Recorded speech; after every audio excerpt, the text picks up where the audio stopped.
Next to R-Type, Hammerin Harry is the game series from IREM that most people remembers. It stars Harry, but only in the European version of the first game.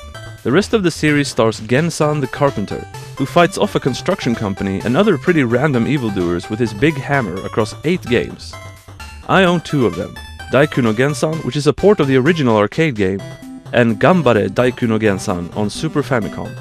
When you press start on the title screen, you're treated to a synthesized voice clip of which means let's go in Japanese, but in the European version it's let's get busy. The other commonly heard sound clip is which is translated to ouch.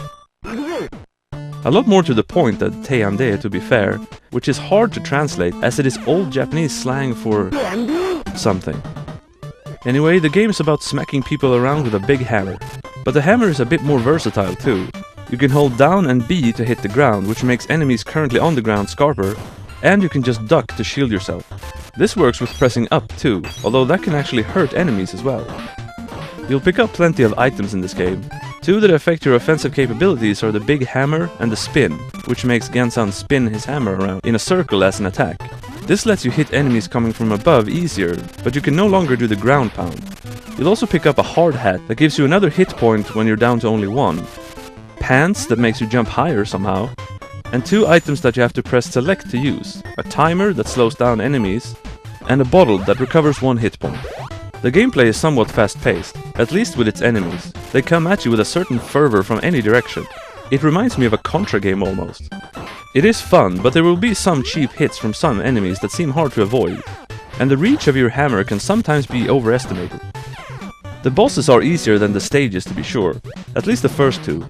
First, there's a construction guy throwing pizza-looking things down at you, and you just hit them back at him. Then the underground construction cart thing, and third, which I couldn't beat, is a drive-by. All enemies, as far as I can tell, work in construction, and Gensan hates them, probably because they tore his house down. I don't know the story of this game, but it would make sense if it had to do with some construction company tearing down houses like Gensan's to make way for a new highway or something. Maybe the Matlock Expressway. The Super Famicom game, Gambare Daiku no Gensan, begins the same way, with the Kuroki Gumi tearing down Gensan's newly built house and him heading out to give them what for. But this time the enemies are even more varied, with weirdos in trash cans, cats, and women with brooms. Here, your hammer works similarly to the Famicom game, but the sideways shielding is removed. Added is a metal hammer, and not just pants but shirts too. I'm not entirely sure what they do. You can now replenish health by picking up a rice cake, as well as reduce your health with a bowl of something labeled with a skull. Bad noodles, perhaps? I'm not sure why they added this. All it does is make you have to pause for a second before you grab whatever was in a newly crushed box. There are also bicep icons you pick up that increases your strength, but as all enemies die in 1 hit anyway, I have to assume that it's meant to be useful against bosses. Finally, there's a special move now. I'm not entirely sure how to use it, but try spinning the D-pad around a bit and hit Y, and Gensan will throw out his hammer like a boomerang. Of these 2 games, I personally prefer the Super Famicom one.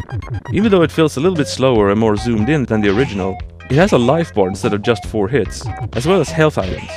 The better graphics also allow for a lot more expressiveness in the characters, which always heightens the enjoyment for me. You generally can't go wrong with this series though. Try it out.